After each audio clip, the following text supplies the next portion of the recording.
My name is Frank Johnson. All my life, I worked hard in Cleveland, Ohio, and this house wasn't just a roof over my head, it was the legacy I built for my family. After my heart surgery, I returned home expecting a little peace, some support, maybe just a bit of care from my daughter and her husband. What I got instead was a wall of cold indifference that cut deeper than any scalpel. All I wanted was a glass of water. My daughter, Emily, looked at me like I was a beggar on the street, not the man who dedicated his life to her happiness. "We're not your servants!" she snapped, her voice slicing through me harder than the pain in my chest from surgery. I looked at her, searching for the little girl who used to run barefoot through our yard with a fistful of wildflowers. But I saw nothing familiar in the woman standing before me. Her husband, Mark, sat slouched on the couch, glued to his phone. Without even glancing up, he mumbled, "You can get your own water, right?" I tried to get up, fighting against the stiffness and ache. Every movement burned, my chest throbbing from the surgery, my legs trembling like a newborn colt. "I just got out of the hospital," I tried to explain, my voice weak even to my own ears. Emily crossed her arms, her expression turning even harder. "We already do everything around here." "Sure, this is your house, but we're not your wait staff," she said, every word as sharp as a slap. I stumbled my way to the kitchen, feeling the house grow colder with every step. That simple glass of water, which once symbolized love in our family, now felt like a test I was meant to fail. By the time I got back to the living room, they both stared at me like I was some unwelcome stray. The laughter and warmth that once filled these rooms was gone, replaced with a silence so thick it choked. I looked around at these walls, built by my own hands, filled with memories, paid for with decades of sacrifice. I'd paid for Emily's college, her wedding, the down payment on their first car, every bailout and emergency. Now I couldn't even ask for a drink without being made to feel like a burden. It hit me, sitting there with my bitter-tasting water, I was no longer the master of this house. I was just a shadow, tolerated, not loved.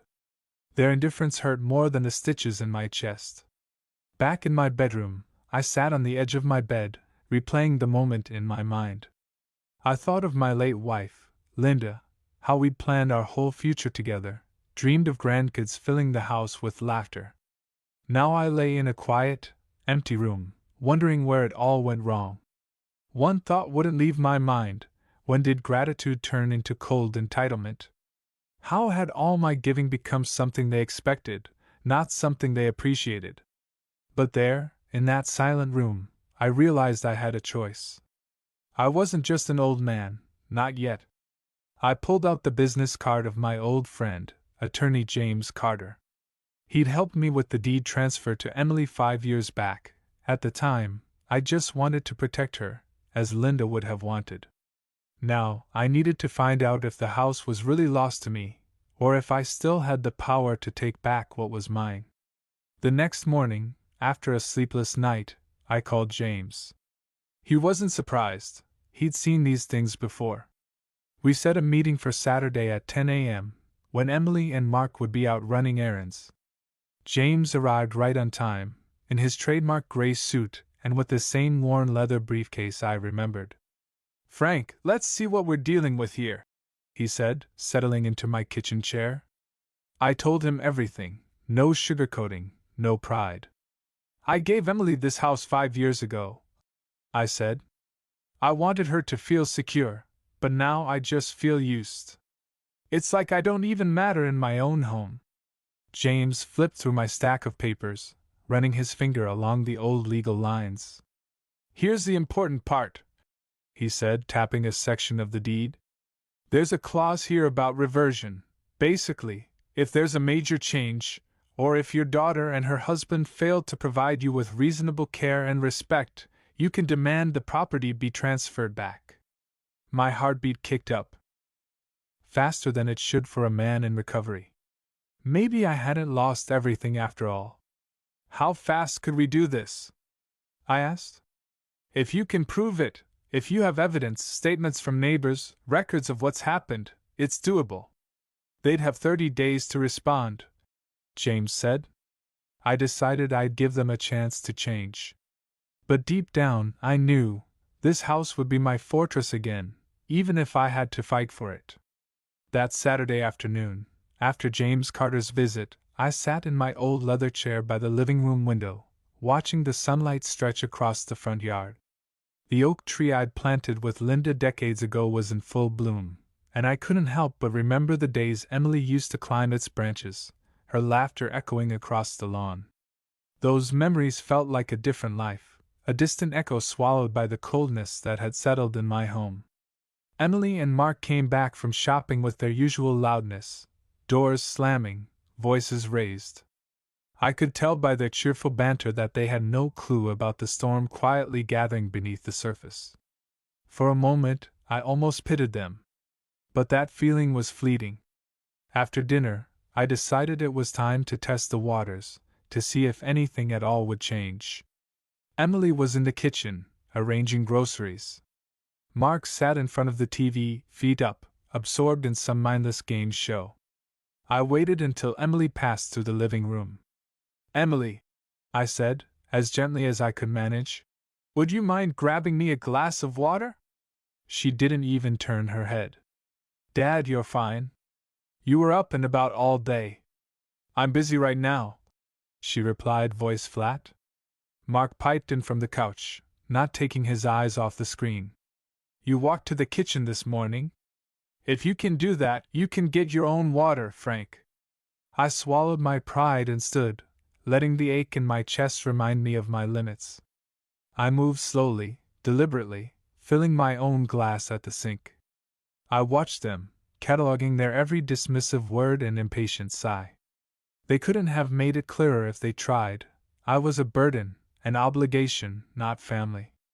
After I'd finished my water, I sat quietly, listening as Emily and Mark started talking about redecorating their bedroom, shopping for a new lamp, making plans for a vacation with the money Mark expected to get from his tax return, all of it as if the house, the life, everything, belonged to them.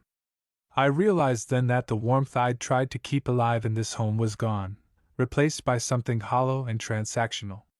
They were so comfortable in their sense of ownership, so certain they'd never be held accountable.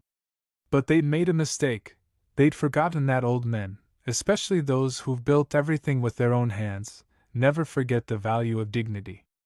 That evening, as they settled into their routine, I quietly gathered what little paperwork I still kept in my bedroom. I found receipts, documents, a few old letters from Linda about her hopes for Emily's future. I even jotted down my memories of the past few days, the things they'd said, the way they treated me. It was all evidence now, fuel for James Carter to light the fire I knew was coming. The next day, I called James, told him what happened, and he was calm but direct.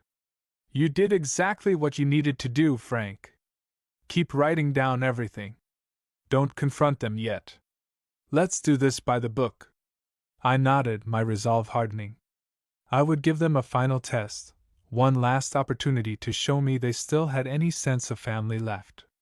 If they failed, I'd go forward with everything James prepared, and this time, I'd be ready for the consequences.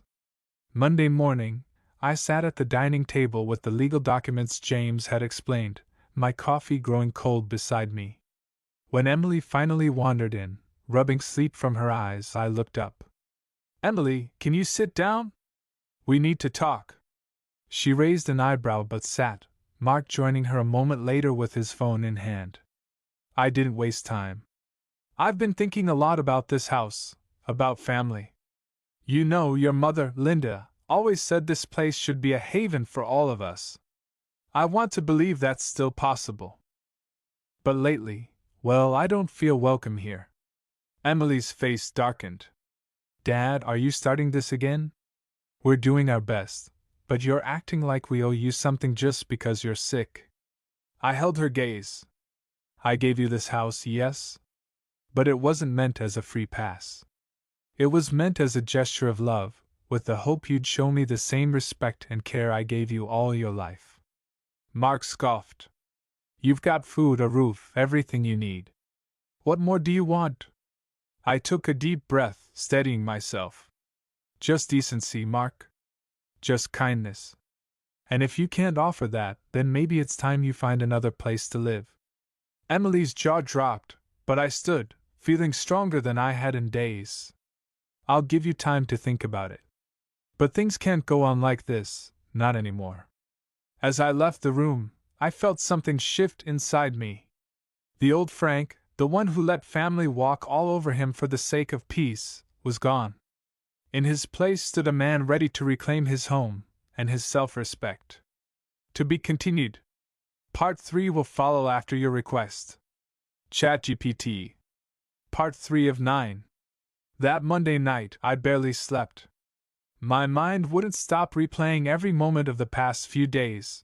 The tone in Emily's voice, the way Mark looked at me like I was a piece of old furniture in their way, the feeling of being a guest in the house I'd spent my whole life building. But underneath the hurt, something new had started to grow, a quiet determination. By morning, I'd made my decision.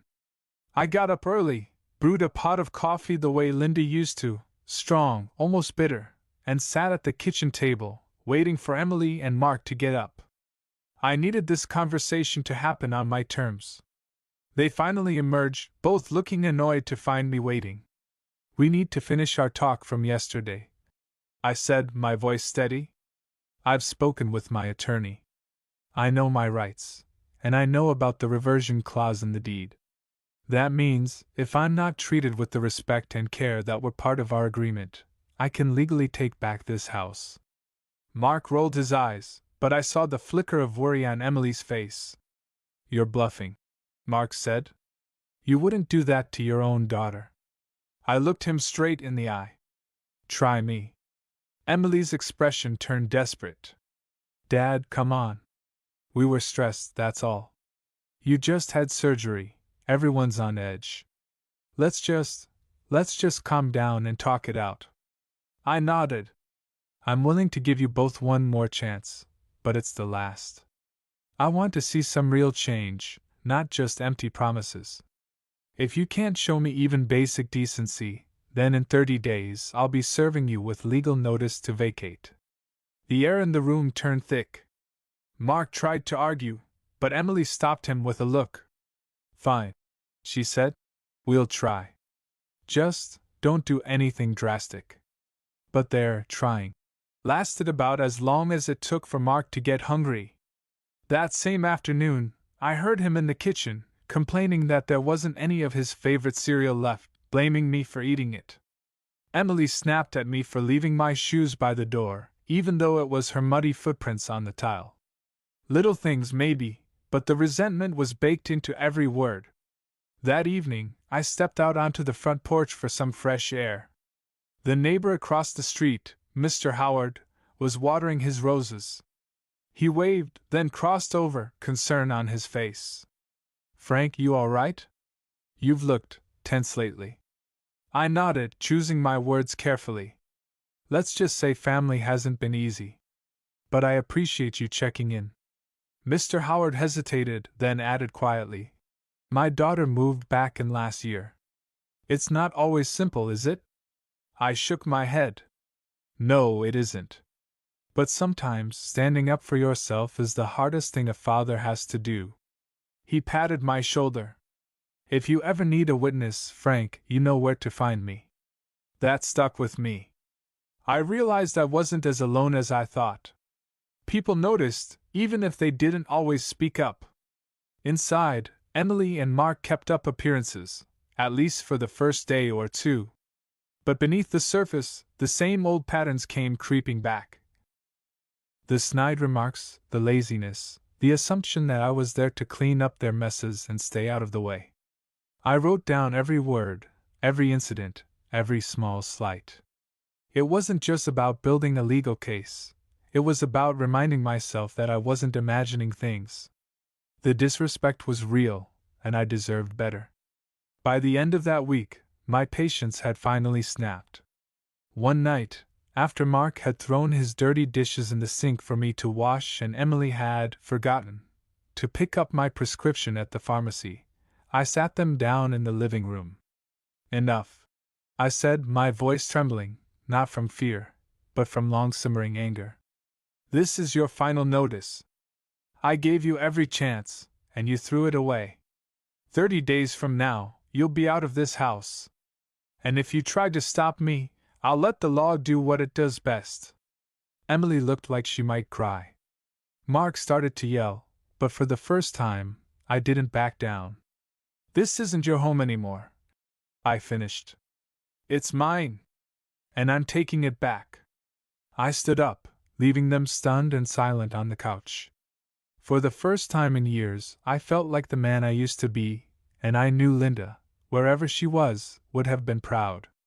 The next morning, the house felt different. It was as if my words the night before had changed the air itself. Emily and Mark were suddenly quiet, moving around me like I was a stranger in their midst.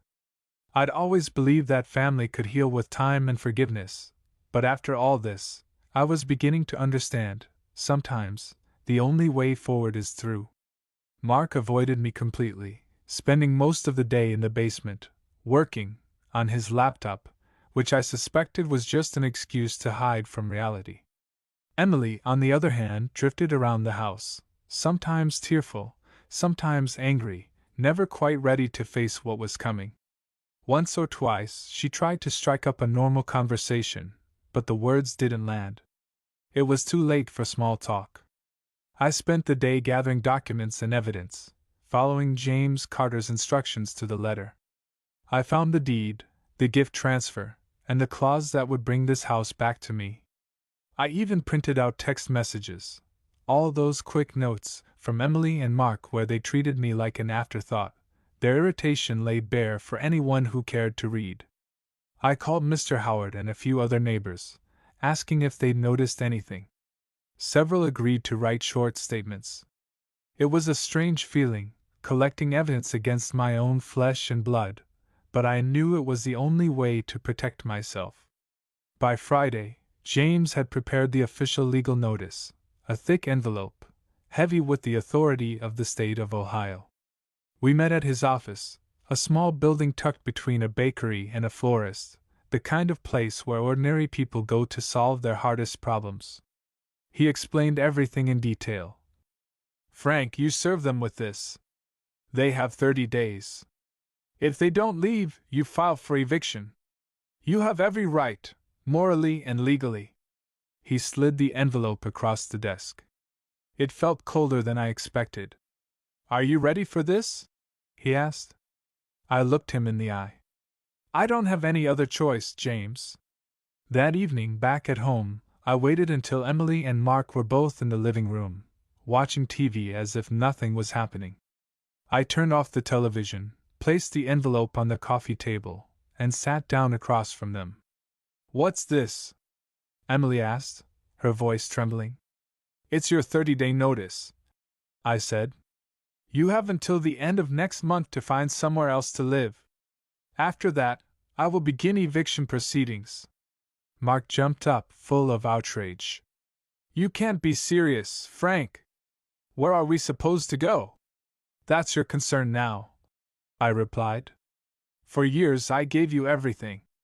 I paid for your wedding, your car, helped when you lost your jobs. I handed you this house, trusting you'd treat me with the respect a father deserves. Instead, you made me feel like a burden. That ends now.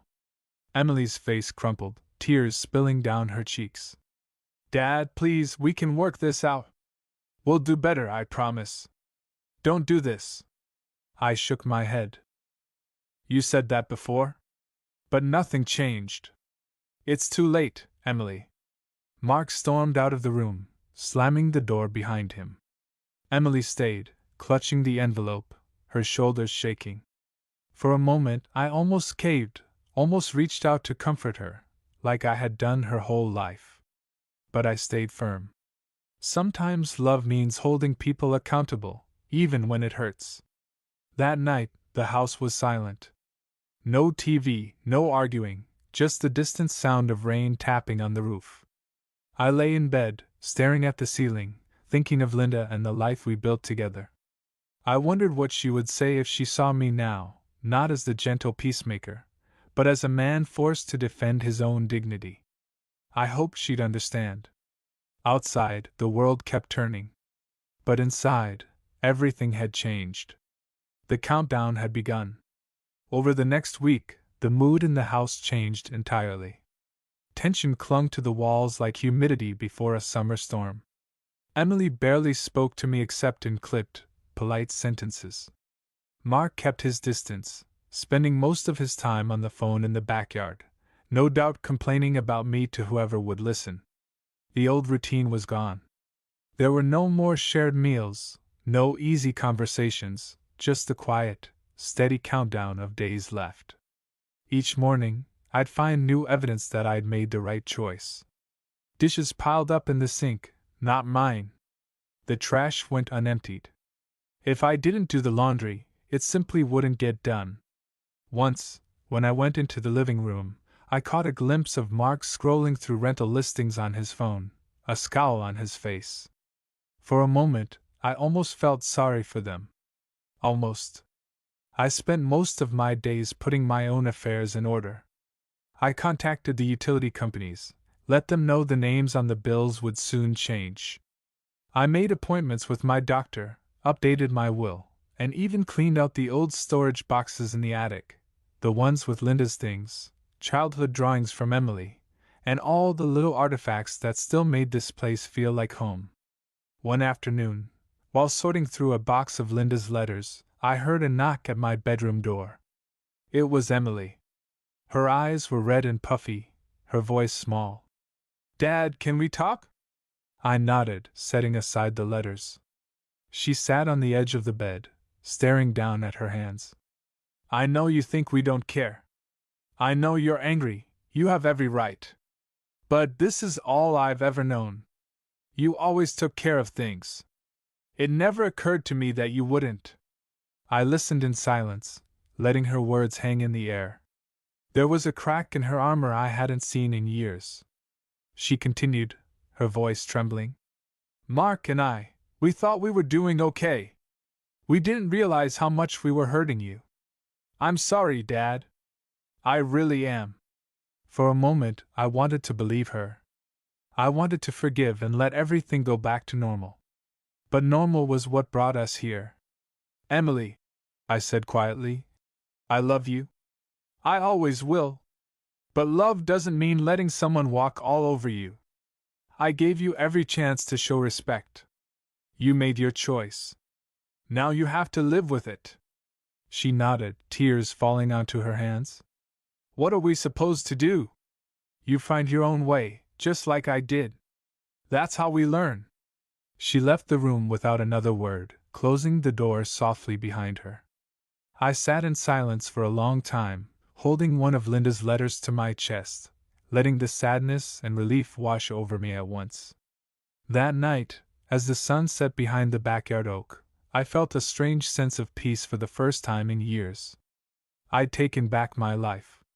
The price was high, but so was the reward, the return of my dignity, and the hope that maybe this painful lesson would someday bring us back together as a family. The countdown continued. 23 days left. The days moved by, each one a little quieter than the last. Emily and Mark spent most of their time behind closed doors, whispering about apartments and money. Sometimes I'd hear them argue in hushed tones after midnight, their voices drifting through the vents, brittle with anxiety. But I kept to my routines. I made my own meals, paid the bills, and walked the backyard every afternoon, tracing the old stone path Linda and I had laid together all those years ago. It was on one of those walks that my neighbor, Mrs. Evans, waved me over from her porch. She was a sharp-eyed widow who'd lived on our street for 40 years and missed nothing. "Frank," she called, "you're looking spry these days." I smiled, grateful for any sign of normalcy. "Just taking things one step at a time, Margaret. House feels different lately." She lowered her voice, concern lining her features. "I've noticed. Heard some shouting last week. Everything all right?" I hesitated only a second. "Not exactly. Emily and Mark, Well, let's just say the house is mine again soon. Sometimes people need to learn things the hard way. She nodded, understanding more than I said. If you need anything, or a witness, you know where I am. That small gesture meant more to me than I expected. Back inside, I gathered more evidence for James Carter. Every little thing helped. I had dates, times, notes about their treatment, statements from neighbors. I wanted to make sure nothing was left to chance. I even installed a small camera by the front door, just in case. If they tried anything to sabotage my efforts, I'd have proof. About 2 weeks before the deadline, Mark approached me in the kitchen. His whole attitude changed. He spoke with a forced calm, the kind people use when they're desperate. Frank, listen, I know we got off on the wrong foot. This is Emily's childhood home. Is there anything we can do to stay? Anything at all? I looked him dead in the eye. There was. But you both passed that point a long time ago. You didn't just treat me poorly, Mark.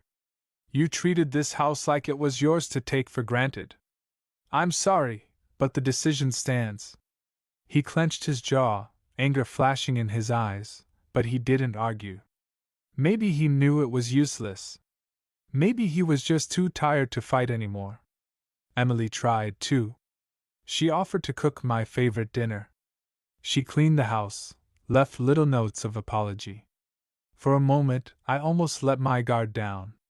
But then I'd remember how they'd looked at me after my surgery, as if I was nothing but a burden, and the walls would go right back up. The last week approached, and boxes started to appear. Mark packed his things with barely a word. Emily cried a little each day, but she still went out for coffee, still called her friends, still seemed stunned that this was really happening.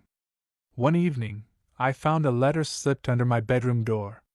It was from Emily, full of regret and old memories, stories about Linda, apologies for things she didn't even remember doing. I read it twice, then tucked it away with Linda's old letters. Maybe one day, when the hurt had faded, it would mean something again. But for now, I kept my distance. I stayed strong. This was my house, my peace, my second chance at life. And I wouldn't give it up again. 7 days left. The final week inched forward, each day carrying the heaviness of an ending nobody really wanted but everybody needed. Boxes multiplied in the hallway. Mark barely looked at me anymore, moving through the house with his head down, collecting his things like a man at the end of a long shift. Emily tried to keep up appearances, making small talk in the kitchen, pretending nothing had changed, but the tremble in her voice gave her away. I spent those days finishing my preparations. I called James Carter, who assured me all the paperwork was in order, ready in case of any last-minute resistance. I cleaned out closets, donated old clothes, and spent long afternoons in the backyard, watering Linda's roses and thinking about the years that had slipped by. One evening, Emily found me outside just as the sun dipped behind the oak tree. She stood there awkwardly, arms wrapped around herself, looking smaller than I remembered. "Dad, do you think Mom would be proud of you for this?" she asked, voice shaking. The question hit harder than I expected. I looked out over the garden, searching for the words. "I think your mother would want all of us to respect each other," I said quietly. "She believed in family, but she also believed in standing up for yourself. I let things go for too long. I did it for peace, but all it did was make us strangers in our own home."